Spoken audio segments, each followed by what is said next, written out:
And now for a brief history of slavery. Here's the first thing you need to know. Slavery was not invented by white people.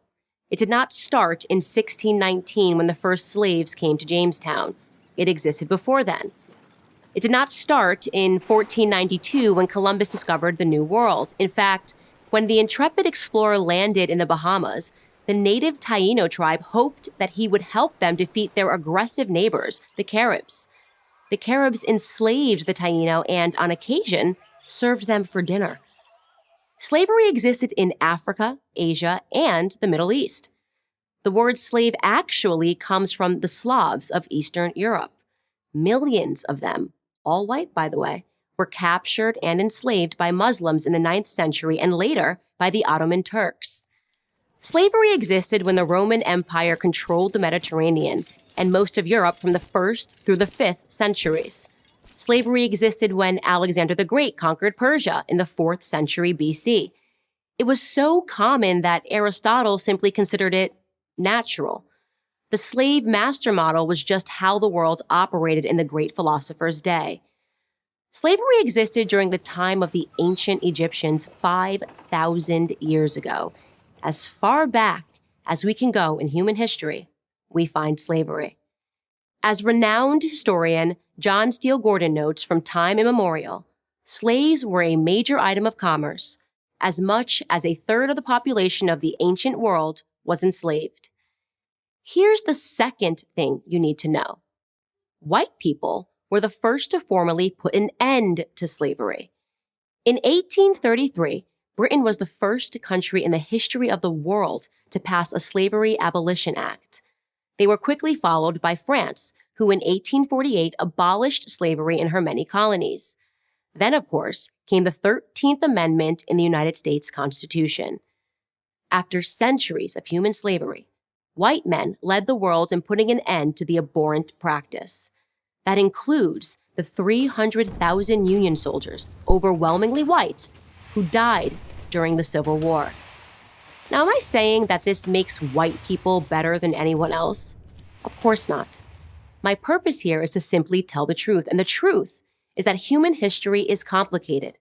No one, regardless of skin color, stands guiltless. Yet today we are never told to consider the murderous Persian Empire or the cannibalism of indigenous tribes of North and South America or the heinous actions under the imperialistic Muslim, Chinese, Mongol, or Japanese empires, to name just a few. Instead, we're told that slavery is a white phenomenon. And like all persistent lies, this lie spawns a bunch of other lies. On social media, I come across extraordinary depictions about how Africans lived like pharaohs before Europeans came and laid waste to their paradise. I wish any of this were true, but it's not. It's a fantasy. The truth is that Africans were sold into slavery by other Black Africans, and in many cases, sold for items as trivial as gin and mirrors.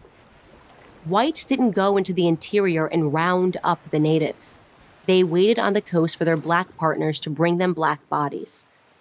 The stark reality is that our lives had very little value to our ancestors. Here's the third thing you need to know. If you think slavery is a relic of the past, you're wrong. There are some 700,000 slaves in Africa today, right now. That's the lowest estimate that I could find. Other sources say there are many more. For context, that's almost twice as many slaves as were ever brought to the United States. Child soldiers, human trafficking, forced labor, these are the conditions that currently exist within the same sub-Saharan region where the transatlantic slave trade originated. African bodies are being sold today like they were sold then, and no, they are not being purchased by any country of white men. In fact, slavery, by any traditional definition, is exclusively practiced today within non-white countries. But we hear almost nothing about that. Just like we hear nothing about how slavery was universal until good people in Europe and America ended it 2 centuries ago. Why? Because our so-called leaders, Black and white, wouldn't profit from it. Black victimhood is nothing if not profitable. it elects politicians and funds racial grievance groups.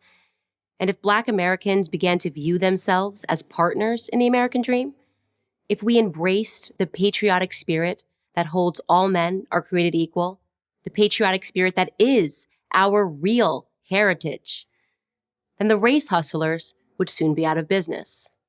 And who wants that? I'm Candace Owens, author of Blackout for Prager University. Thank you for watching this video. To keep PragerU videos free, please consider making a tax-deductible donation.